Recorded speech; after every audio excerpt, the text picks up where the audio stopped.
សួស្តីបងប្អូនទាំងអស់គ្នាថ្ងៃនេះចុះមកមើលចន្ទទីហើយក៏នៅលើចុងចន្ទទីដែរចឹងចន្ទទីនេះគឺនៅជាការដង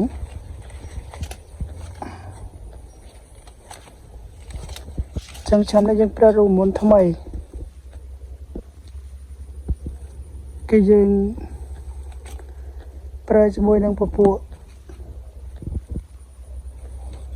មេជីចាក់គល់ហើយយើងចាក់បាន2ដង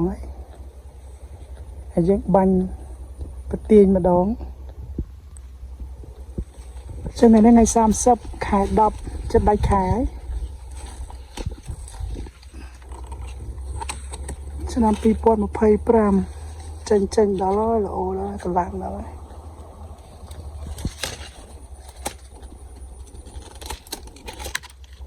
ឡើងមែនតើ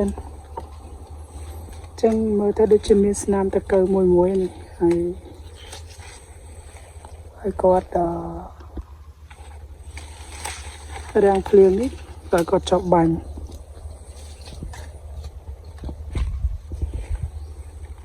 ចាប់ផ្ដើមចេញមកគឺគាត់ឡើងមកនេះចឹងមកថតមើល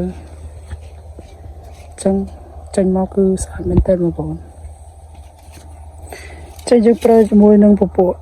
មេជីសរីរាង្គចាក់គល់បងប្អូនស៊ីវិតចឹងចន្ទទីនេះគឺអត់បានប្រើជាមួយនឹង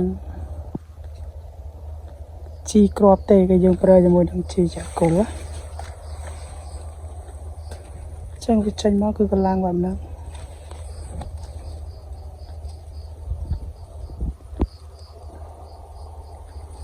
ចឹងនេះវីដេអូវគ្គ2ដែលខ្ញុំបាទចុះកាលពីមុនបរហូជីឥឡូវក្រោយបរហូជីគឺបានប៉ុណ្្នឹងហើយគឺគាត់បានបាញ់ប្រទាញម្សាយគឺគាត់បាញ់អស់ម្សាយចឹងមកហើយត្រួយស្អាតដល់កម្លាំងបងប្អូនមើលហើយវាចេញមកឡើងកម្លាំងមែនតើហ្មងមានមកដូចម្រាមដៃចឹងនៅបងប្អូនមើលក្របវាចេញបងធ្លាស់មែនតើប៉ិនកូនដៃចឹងតូមត្រួយធ្លាស់មកនេះក៏ចឹងចឹងអរគុណបងប្អូនទាំងអស់គ្នាដែលចំណាយពេលមើលវីដេអូនេះហើយជួបជាមួយខ្ញុំបាទនៅវីដេអូបន្តក្រោយទៀត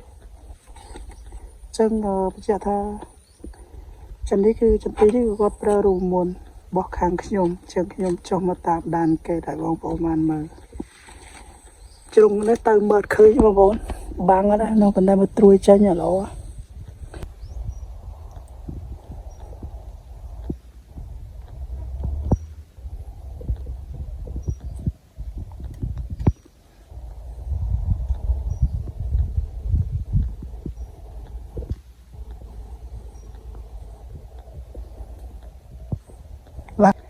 ចន្ទទីនៅជាការដងចែកម្លែកបងប្អូនឲ្យបានមើលពីបច្ចេកទេសខ្ញុំនេះយើងប្រើជីទឹកបងប្អូនជីចាក់គល់នេះគឺជាការនេះគឺចុះមកដល់វគ្គនេះទៀតគឺវគ្គទី2ហើយបងប្អូនមើលចន្ទទីខ្ពស់ដំឡើងមកដល់ចុងនេះចន្ទទីនេះចូលក្បាលអាយុ10ឆ្នាំលើសហើយពូជ09បងប្អូនហើយវាចេញត្រួយរៀងស្លឹកចាស់យើងប្រទាញផ្កាយកមកយើងបិទត្រួយម្ដងអញ្ចឹងយកឲ្យវាចេញសិននេះគឺមកឡើងចុងចន្ទទីរបស់បងប្រុសសវណ្ណនៅជាការដងហើយបងប្អូនមើលទៅនេះគឺចេញមកល្អកម្លាំងប្រើប្រាស់លទ្ធផលនៅបច្ចេកទេសរបស់ខាងខ្ញុំមកមើលទៀងផ្ទាត់គុណភាពស្លឹកយ៉ាងម៉េចដែរបងប្អូនចឹងអរគុណបងប្អូនទាំងអស់គ្នាដាក់ចំណាយពេលតាមដានមើលវីដេអូនេះ ហើយនឹងជួបជាមួយខ្ញុំបាទនៅវីដេអូក្រោយៗទៀតបងប្អូនអរគុណជម្រាបលា